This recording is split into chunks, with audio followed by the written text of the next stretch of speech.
तो आज एनएलपी के जितने भी उपयोग हैं, उन उपयोगों के बारे में, उसके बाद में हम लोगों ने कौन कौन से टूल्स का उपयोग करना है और फिर इंडियन डोमेन में इसकी किस तरीके से उपयोगिता हो रही है, ये आज के क्लास का जिस्ट है। अब देखिए कि कई सारे जो क्वेश्चन आंसरिंग सिस्टम है, हम लोग देख सकते हैं कि चैटबॉट में आप एक तरीके से क्वेश्चन पूछते हैं और उसका हमें उत्तर मिलता है। अब ऐसे इसमें हमें ये देखना है कि चैटबॉट बनाने के लिए हम क्या प्रक्रिया करते हैं, चैटबॉट कैसे बनता है। तो आपको पता है कि कोई भी एनएलपी, जैसे मैंने पहले भी बताया है, कोई भी अगर एनएलपी एप्लीकेशन आपको बनाना है तो आपको करना क्या है, आपको प्री प्रोसेसिंग के चरण से गुजरना है। सबसे पहला इंपॉर्टेंट काम है आपका प्री प्रोसेसिंग। आप जो भी आपका रॉ टेक्स्ट है, उस रॉ टेक्स्ट को प्री प्रोसेस करना है। अब ये जो प्री प्रोसेसिंग है, ये प्री प्रोसेसिंग के जो चरण हैं, वो चरण हम लोगों ने पहले भी देखे, उसके बारे में हमने चर्चा की है, तो यहाँ पे हम लोग चर्चा नहीं करेंगे उसकी। तो अब ये प्रश्न और उत्तर आजकल आप देखते हैं कि हर एक वेबसाइट का भाग बना हुआ है। हर एक वेबसाइट पर आपका जो असिस्टेंट है, वो असिस्टेंट पॉपअप देता है कि मैं हेल्प यू, मैं आपकी कैसे मदद कर सकता हूँ। तो उसमें भी एक चीज आपने देखी होगी कि मैक्सिमम जो प्रश्नोत्तर प्रणाली है, जो चैट बोर्ड्स है, वो इंग्लिश में है, भारतीय भाषाओं में नहीं है। भारतीय भाषाओं में नहीं है। तो ये भारतीय भाषाओं में न होने के कारण जो जनरल पब्लिक है, जिनको इंग्लिश से दिक्कत है या नहीं समझती है, उनके लिए एक बहुत परेशानी का विषय हो रहा है। तो भारतीय भाषाओं को वैसे भी प्रमोट किया जा रहा है। एनईपी 2020 के अंतर्गत उसको बोला गया है कि आपकी शिक्षा आपकी भारतीय भाषाओं में होनी चाहिए। तो इसी के अंतर्गत प्रश्नोत्तर प्रणाली को भी हम लोग भारतीय भाषाओं में विकास करने के कई सारे स्कोप है।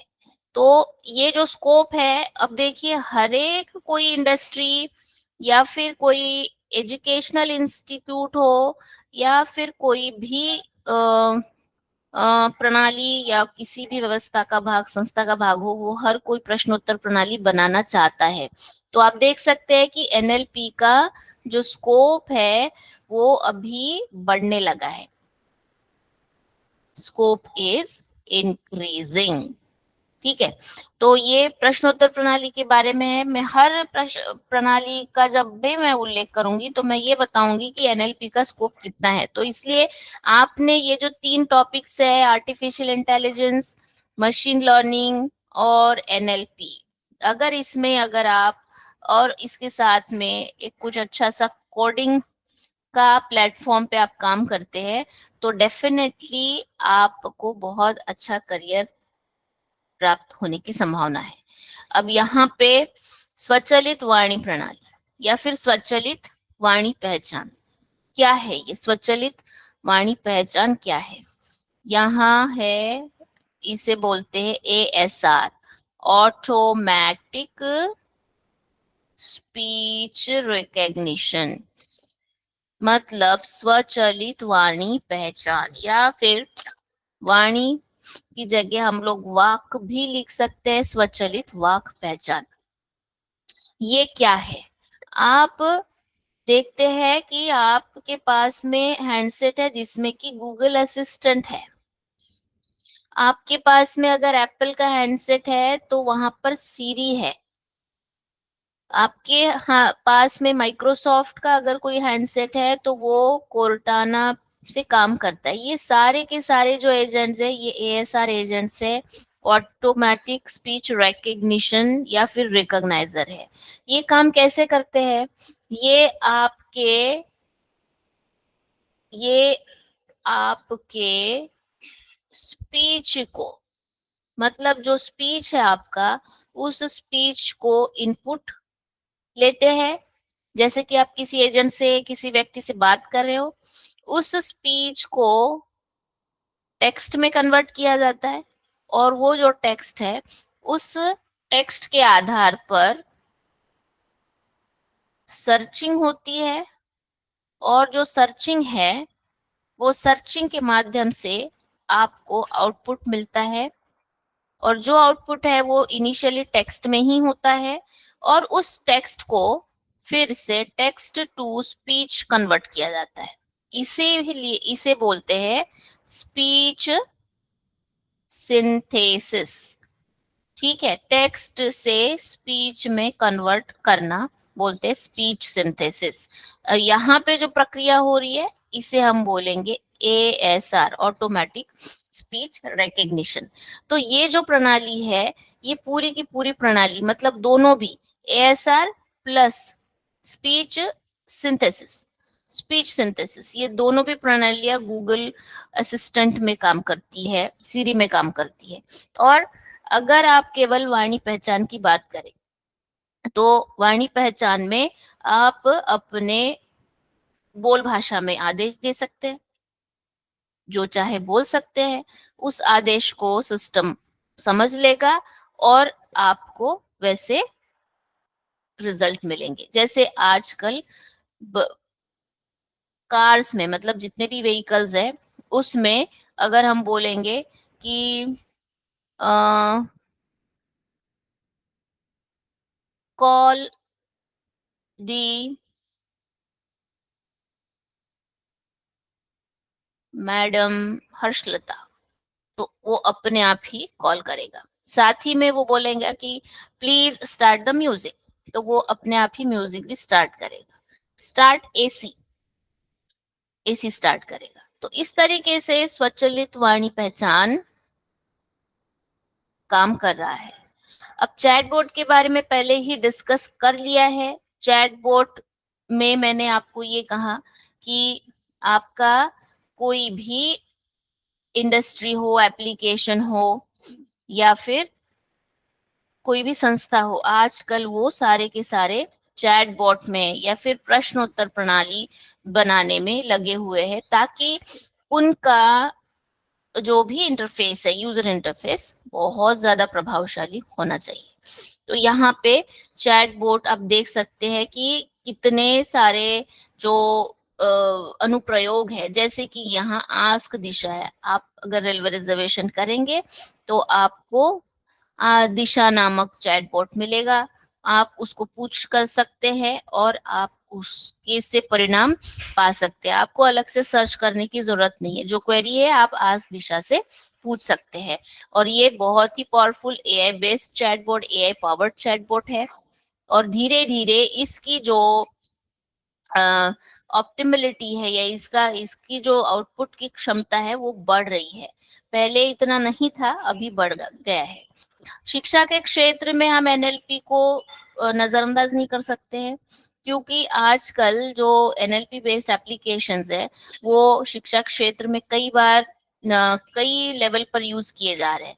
तो जैसे कि अभी देखिए, मान लीजिए हमें किसी को भाषा सिखानी है, भाषा सिखाने के लिए भी हम लोग खुद SOM NLP का उपयोग कर सकते हैं, जिसमें कि कई सारे, जैसे चैटबॉट बना लिया हमने हमने स्पीच रिकग्निशन बना लिया, टेक्स्ट टू स्पीच सिंथेसिस बना लिया। तो ये कई सारे एप्लीकेशंस का अमलगमेशन या कॉम्बिनेशन करके हम शिक्षा के क्षेत्र में भी NLP का उपयोग कर सकते हैं। This is what the application of NLP in education. फिर दूसरा जो चर्चा करने वाला विषय है वो शब्द स्वतः सुधार। शब्द स्वतः सुधार को हम लोग ऑटो करेक्शन बोलेंगे। जैसे कि हम लोगों ने कई बार देखा है वर्ड में आपका ऑटो करेक्शन ऑप्शन ऑन होता है। ऑटो करेक्शन ऑप्शन ऑन होते बराबर ये देखता है कि अगर थैंक के बाद में यू आना चाहिए, पर आप अगर यू का स्पेलिंग गलत लिख देते हैं, गलती से आपके अगर गलत हो जाता है, तो उसमें ये होता है कि आपको वो अपने आप ही इस संभावना के साथ में कि थैंक यू के बाद में ये शब्द है जिसका स्पेलिंग YOU है, तो वो आपको शब्द सुधार अपने आप ही करा देता है। तो ये भी स्वतः शब्द सुधार वाला जो टेक्निक है वो भी NLP बेस्ड टेक्निक है, जिसमें कि कई बार व्याकरण में भी सुधार होता है, वर्तनी में विराम चिन्हों के साथ में, और उसके साथ ही कई बार हम लोग ये भी देख सकते हैं कि आजकल इसी का एक एक्सटेंशन है प्रेडिक्शन, जैसे कि वर्ड प्रेडिक्शन या टेक्स्ट प्रेडिक्शन। अपने आप ही वो थैंक लिखो तो यू आ जाएगा, डियर सर बोलो तो डियर मैडम बोलो तो जो भी आपको रेलेवेंट लगेगा वो अपने आप ही आ जाएगा। तो बेसिकली ये शब्द सुधार भी एक तरीके का एनएलपी। अब इस पर भी बहुत ज्यादा काम हो रहा है, हर कोई जो बड़ा आईटी जायंट है वो एनएलपी पर ही सोच रहा है कि मैं काम करूंगा। दूसरा है कि भाषा से संबंधित ही है ये, that is sentiment analysis. Sentiment analysis का जो उपयोग हमने पहले भी देखा हुआ है, आप लोगों ने सुना भी है कि जो ई कॉमर्स वेबसाइट्स है जैसे कि अमेजोन है, फ्लिपकार्ट है, ईबे है, ये जितने भी ई कॉमर्स वेबसाइट्स है, ये सारे के सारे सेंटिमेंट एनालिसिस पर काम कर रही है। लोगों के रिव्यूज के आधार पर आपका जो प्रोडक्ट मार्केटिंग का तरीका है वो बहुत बढ़िया से काम करता है। इस वजह से जो जितने भी ई कॉमर्स प्लेटफॉर्म है इन पर का बहुत सेंटिमेंट एनालिसिस का बहुत बड़ा रोल है। और ये जो रोल सेंटिमेंट एनालिसिस का बन रहा है, इसमें देखिए जब रिव्यू करते हैं अमेजोन पर तो बहुत बार हम लोग न्यूमेरिकल टाइप्स में या ग्रेडिंग टाइप्स से रिव्यू करते हैं, जैसे कि 5 स्टार दे दिया, जैसे कि 1 2 3 4 ग्रेडिंग दे दिया। तो इस तरीके से जो रिव्यू होता है वो तो आसान है, नो डाउट। बट जब हम लोग किसी के फीडबैक को रिव्यू करते हैं, किसी के फीडबैक का विश्लेषण करते हैं, क्या this product is good, this is quite good, it is a really good, you worth it, it's actually return of your money, ये सारे जो वाक्य बहुत बार हमें देखने को मिलते हैं। तो हमें ये पता चलता है कि हमें ये केवल 1 2 3 4 या 5 स्टार 3 स्टार का ही विश्लेषण नहीं करना है, हमें विश्लेषण करना है वाक्यों का, सेंटेंसेस एनालिसिस। अब ये सेंटेंस एनालिसिस में जब एनएलपी सिस्टम काम करेगा तब जाके हम लोग उसमें से जो एडजेक्टिव्स है, जो कि हम बोलते हैं विशेषण, एडजेक्टिव्स हम निकाल पाएंगे। और एडजेक्टिव निकालने के जो तरीके हैं वो हमें एनएलपी के माध्यम से ही करने पड़ते हैं। तो ये आपका भावना विश्लेषण है। अब उसके बाद आप यहाँ आगे देखेंगे स्वास्थ्य देखभाल में भी एनएलपी कैसे काम करता है।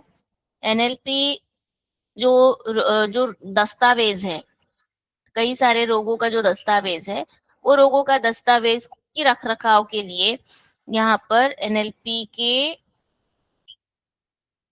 मेथड्स काम आ जाती है। ये जो दस्तावेज है, ये दस्तावेजों में बहुत सारे रिकॉर्ड्स होते हैं। उस रिकॉर्ड्स का मान लीजिए कि हमें समराइजेशन करना है। समराइजेशन को हम लोग अलग से सीखने वाले हैं, एब्स्ट्रैक्टिव समराइजेशन और एक्सट्रैक्टिव समराइजेशन। तो ये बहुत सारे दस्तावेजों में से क्या हमें समराइज करना है, क्योंकि उसका अगर बहुत लेंदी रिपोर्ट है तो हम कैसे पता करेंगे कि कहाँ पर क्या चीज हुई है। तो जिस तरीके से डॉक्टर को समरी चाहिए, मेडिकल प्रोफेशनल्स को समरी चाहिए, उस तरीके से हम समराइजेशन कर सकते हैं। अल्टीमेटली ये आपका एनएलपी का ही अनुप्रयोग क्षेत्र है। जो रोगी की सहायता, मान लीजिए कि वो बात नहीं कर सकता, बुला नहीं मतलब किसी लेवल पर वो लिख नहीं पा रहा है, वो बात करना चाहता है, तो उसके जो स्पीच सिग्नल से ही कई चीजें, ये उसकी जो सहायता करनी है वो सहायता हेल्पिंग एजेंट्स वहां तक पहुंच जाए। ये जो है ये बहुत ही बड़ा अनुप्रयोग क्षेत्र बन रहा है अभी धीरे धीरे, क्योंकि हेल्थ केयर में हम लोग देख सकते हैं कि अब कितनी एडवांसमेंट हो रही है और होगी भी। अब दूसरा है कि फॉरेंसिक्स में, अब फॉरेंसिक्स में मान लीजिए कि ये बेसिकली टर्म आपका जुडिशियरी से रिलेटेड है। जुडिशियरी से रिलेटेड होने के कारण इसका एक महत्व, जैसे रक्षा है, कानूनी प्रवर्तन, रक्षा, खुफिया जानकारी के संबंध में आ जाता है। अगर हम लोगों को एक स्पेशल डोमेन है स्पीच फॉरेंसिक, स्पीच फॉरेंसिक। अब जैसे कि आपकी जो पहचान होती है, आपकी पहचान आपके थंब के इम्प्रेशन से होती है, बट आपकी आवाज भी आपकी पहचान है। स्पीच से भी आप काम कौन है, क्या भावना है, क्या हालात में वो बोला गया है, ये सारा का सारा उसका जो एनालिसिस है स्पीच का, वो फॉरेंसिक के माध्यम से किया जाता है और इसे स्पीच फॉरेंसिक बोला जाता है। तो जब यहाँ बात आती है तो फिर वैसे ही आपको एनएलपी के परिप्रेक्ष्य में जितनी भी आपके एनएलपी के स्टेप्स है, एनएलपी के चरण हैं, ये सारे चरणों को आपको यहाँ पर उपयोग में लाना पड़ता है। और दूसरा, जैसे हम लोगों ने ये किया, मशीनी अनुवाद हमने पहले ही सीख लिया था। मशीन ट्रांसलेशन किस तरीके से होता है, इंटरलिंग्वा होता है या डायरेक्ट होता है, आप याद कीजिए। ये सब मैंने पहले भी बता दिया है आप लोगों को। एक सोर्स लैंग्वेज से टारगेट लैंग्वेज में काम करना और उसको जब परिवर्तन करते हैं तो केवल हम लोग एक शब्द परिवर्तन नहीं करते हैं, वर्ड लेवल का परिवर्तन नहीं होता है, वो वाक्य लेवल का भी होता है और ग्रामर लेवल का भी होता है और साथ ही में अर्थीय भी होता है। That is what the semantic. पहले एक उदाहरण के द्वारा हम लोगों ने बताया था। जैसे आ, मैंने एक उदाहरण दिया था कि किसान हल चलाता है, तो हल चलाना मतलब उसका एक इंस्ट्रूमेंट है, इक्विपमेंट है। पर जब हल का मतलब होता है, वो जो है वो उसको कुछ पहेली है, उसको भी वो हल कर रहा है। तो इस तरीके से जो एम्बिग्यूटी है, अगर मैं एप्लीकेशन की बात करती हूँ तो हमारे कंप्यूटर के टर्म्स में एप्लीकेशन मतलब सॉफ्टवेयर एप्लीकेशन हो गया। पर अगर जनरल टर्म में देखा जाए तो एक वो आवेदन की बात करता है। तो यहाँ पे ये सारी चीजें हैं जो कि हमें बहुत ही ध्यान देनी है। और एनएलपी किस तरीके से एम्बिग्युअस है, एनएलपी में कैसी संदिग्धता है, किस लेवल की संदिग्धता है, ये हमने समझाया। और ये जो समझाने के बाद में ये चीज पक्की हो गई है कि एनएलपी के उपयोग है, पर उन उपयोगों को रियल टाइम करने के लिए हमारे पास में कई ज्यादा मुश्किलें भी है। अब ये जो मुश्किलें हैं उसको हमें धीरे धीरे, उस संदिग्धता को धीरे धीरे मिटाना है और ये प्रयत्न सतत शुरू है।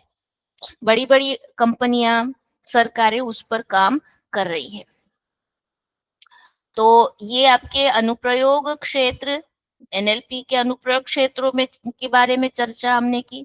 अब हम बात करते हैं कि उसके जो टूल्स हैं, इसके बारे में भी हमने पहले चर्चा की है और आप लोगों को मैंने असाइनमेंट में दी थी।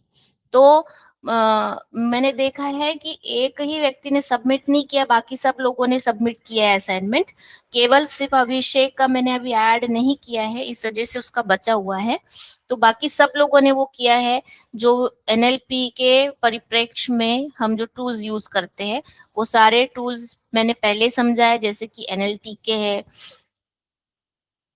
स्पेसी है, जेनसिम है, उसके बाद में अमेज़न के कई सारे टूल्स है।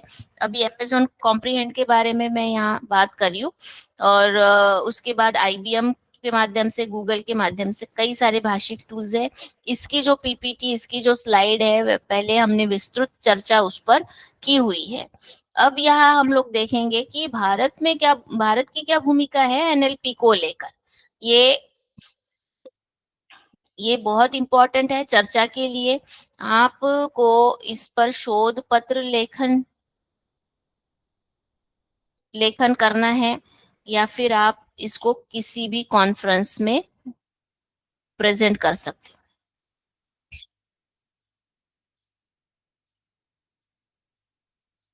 ठीक है। तो ये जो शोध पत्र लेखन या कॉन्फ्रेंस पेपर राइटिंग है, ये आपको करना है इसके बारे में आप मुझे पर्सनली फ़ोन करके पूछ सकते हैं। ठीक है? और ये आपके एनएलपी इन इंडियन डोमेन ये विषय को लेकर ही कीजिए, तो ज़्यादा ठीक है। इससे आपको पता चलेगा कि भारत में क्या हलचल चल रही है और क्या भूमिका है भारत की एनएलपी को लेकर। अब यहाँ पर हमें जो देखना है कि भारत में कौन-कौन से अनुप्रयोगों पर काम होता है। अब जैसे कि देखिए ये मैंने तो बहुत सारे ये किया है देखो, भावनाओं के अनुसार या फिर इसके जो पार्सिंग या फिर विभिन्न स्तरों की जो अस्पष्टता एम्बिग्यूटी के बारे में यहाँ पर बात की है हमने। उसके बाद में उसके भावनाओं के अनुरूप अनुकूलन की बात की है। उसके बाद हमने मुहावरों और रूपकों को कैसे हम लोग शामिल करेंगे क्योंकि बेसिकली मुहावरे अगर जहाँ आते हैं तो जटिलता और भी बढ़ती है। आप उसका अनुवाद, उसका जो संश्लेषण है वो ठीक से नहीं कर पाते। फिर एनाफोरा और कैटाफोरा की समस्या है। एनाफोरा, कैटाफोरा की जो समस्या है वो कैसे किस तरीके से रिज़ॉल्व की जाएगी, ये सारे के सारे भारतीय भाषाओं को लेकर चुनौतियाँ हैं, एनएलपी की चुनौतियाँ हम जिसे बोलेंगे। एनाफोरा, कैटाफोरा के बारे में मैं एक बार स्पष्ट कर देती हूँ कि मान लीजिए मैं बोली कि मीरा ने अ, खाना खाया खाना खाया, रवि ने खाना खाया, उस उसने अभ्यास किया। अब ये जो देखिए ये जो मीरा रवि है, अब उसने के बाद में मैं बोलती हूँ कि ये मीरा है या रवि है, यहाँ पर ये कन्फ्यूजन है।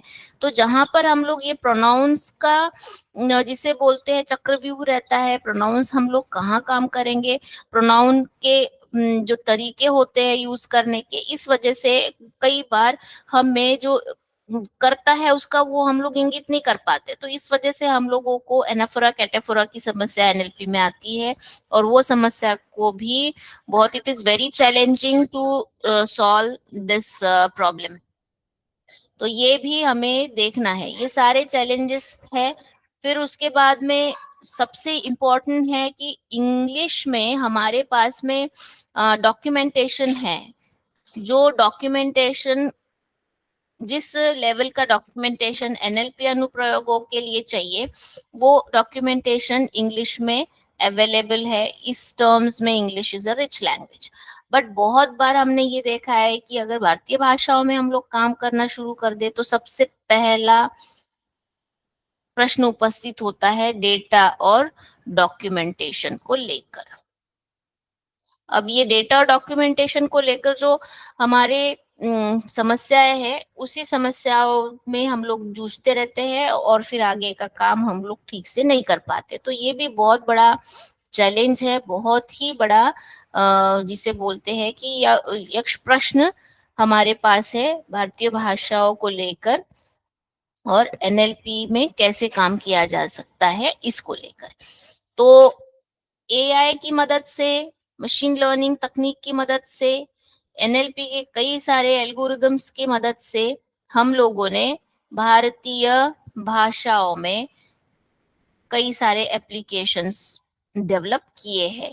इन सारी चुनौतियों के बाद भी आप देख सकते हैं कि सुप्रीम कोर्ट ने भी भारतीय भाषाओं को अपनाने का निर्णय लिया है। तो उसके जो परिणाम हैं, आप भारतीय भाषाओं में देख सकते हैं अभी। उसके बाद में जब कोविड टास्क फोर्स या फिर कोविड का समय चला था, तो भारत ने एआई सक्षम कोविड हेल्प डेस्क बनाया था, जो कि आपको जो यथाचित और जिस तरीके से जानकारी है, वो आपको प्रदान करता था। उसके बाद आपने ये भी किया होगा, साथी नामक चैटबॉट है। इसको आप सारे लोगों ने अनुभव करना है, देखना है कि सही में ये सारे चैटबॉट्स किस तरीके से काम करते हैं। इवन जो डिजिटल भुगतान को बढ़ावा देने के लिए जो पीएआई और इस तरीके के सुधार लाए हैं, इसमें भी एनएलपी का हम बोल सकते हैं थोड़ा बहुत योगदान है। महाराष्ट्र जैसे स्टेट में भी जो सार्वजनिक सेवाएं है उसकी जानकारी प्रदान करने के लिए भी चैटबॉट का इस्तेमाल किया गया है। टूरिज्म में भी जैसे मैंने पहले बताया था, तेलंगाना ने चैटबॉट का इस्तेमाल किया है टूरिज्म को बढ़ावा देने के लिए। उसके बाद कर्नाटक में भी इसी तरीके से आस्क वाणी नामक चैटबॉट काम करता है, जो कि बस यात्रा से संबंध में है। तो आप यहाँ देखेंगे, और जैसे ये आस्क दिशा तो है ही, पहला ही आस्क दिशा जो रेलवे टूरिज्म रेलवे से संबंधित है। तो यहाँ ये सारे एनएलपी के जो अनुप्रयोग है, ये गवर्नमेंट सेक्टर, प्राइवेट सेक्टर और हर छोटी मोटी संस्था के लिए बहुत ज्यादा प्रभावशाली भी है, उपयोगी भी है। इस वजह से एनएलपी का महत्व अभी दिन ब दिन बढ़ रहा है। अब एनएलपी के जो उपयोग के मामले हैं, ये हम लोगों ने ऊपर डिस्कस कर लिए हैं। विषय पहचान, लाइव एजेंट के माध्यम से सहायता, ये सारे के सारे एनएलपी के आपके अनुप्रयोग है। तो यहाँ पर इसका जो एनएलपी का जो बोल सकते हैं ना कि ओवरऑल जो एप्लीकेशन है, ओवरऑल जो हमारा कंटेक्स्ट है एनएलपी का, वो अभी दिन ब दिन इतना बड़ा होता जा रहा है कि हमें इस एनएलपी विषय को लेकर बहुत गंभीर होना चाहिए। एनएलपी विषय को लेकर हमें बहुत ही एक अलग लेवल पर काम करना चाहिए। तो जो भी भाषा के मॉडल्स है, लैंग्वेज मॉडल्स जो कि व्याकरणिक रूप में या फिर इस तरीके से बन पाते हैं, तो इसमें ये है कि आपका जो शाब्दिक विश्लेषण का जो चरण है वो बहुत ही सटीक होना चाहिए। अब शाब्दिक विश्लेषण का जो चरण का हम बात करते हैं, तो उसके बाद में जो लेक्सिकल लेवल के चरण के बाद में आपका सेंटेंस लेवल का जो है या फिर सिंटैक्टिक लेवल का चरण सटीक होना चाहिए, जिसमें कि पार्सिंग है, वाक्य रचना विश्लेषण, वाक्यात्मक विश्लेषण, व्याकरण विश्लेषण और इन नियमों का अभ्यास करके वो एनालिसिस होना जरूरी है।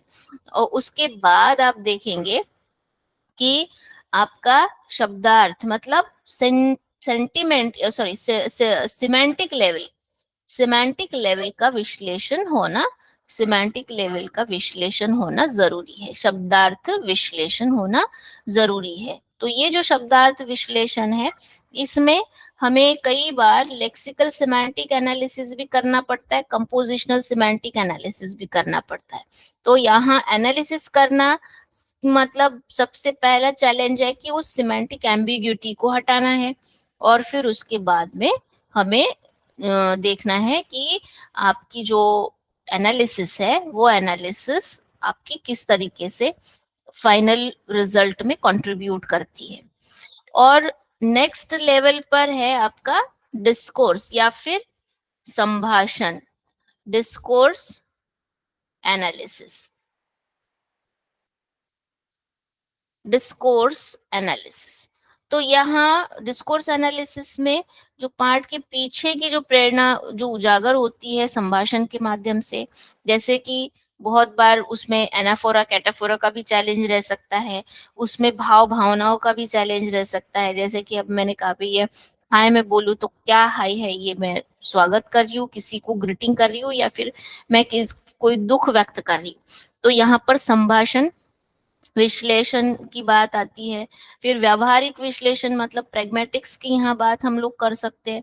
तो ये जो सारे चरण हैं, इन चरणों को अगर हम लोग बहुत अच्छे से करेंगे, विश्लेषण करेंगे और हर लेवल पर हम लोग अपना बढ़िया से एनालिसिस करेंगे, तो एक NLP, complete NLP system develop हो पाएगा। बट मैं पहले ही बता दे रही हूँ कि NLP is AI complete problem. तो आप बहुत परफेक्ट एनएलपी नहीं बना सकते, पर आप उसके अगल बगल आसपास इन पांचों चरणों को प्रॉपर विश्लेषित करके वो उस एनएलपी सिस्टम के परफेक्शन तक आप जा सकते, बट परफेक्ट नहीं हो सकते। तो ये आपका एनएलपी का एक ओवरऑल भाषा प्रौद्योगिकी के संदर्भ में या भाषा अभियांत्रिकी के संदर्भ में जो परिप्रेक्ष्य है एनएलपी का, वो आज के हमने क्लास में स्पष्ट किया। तो अभी हमें ये देखना है कि आगे जितने भी उसके उपयोग है, अलग अलग हमारे मेथड्स है, वो सारे हम लोगों ने सीखे हैं। तो कल भी हम लोग कुछ मेथड्स की चर्चा करेंगे, कुछ टेक्निक्स की चर्चा करेंगे, और फिर मुझे ऐसे लगता है कि आप लोग अभी अपना टर्म पेपर और सेमिनार जो है वो अभी देने के लिए तैयार है, और बेसिकली जितनी भी क्लासेस हुई उसके आधार पर ही मैं आपको दूंगी। तो अभी आज का क्लास हम लोग यही रोकते हैं, और फिर अ, कल की जो क्लास रहेगी उसमें हम लोग हो सके तो सेमिनार और ये दे देंगे, टर्म पेपर और सेमिनार के टॉपिक्स दे देंगे। ठीक है, तो मैम, हाँ बताओ। मैं बोल रहा था कि जो हम लोगों का प्रोजेक्ट हुआ है, प्रोजेक्ट का क्या करना है मैम?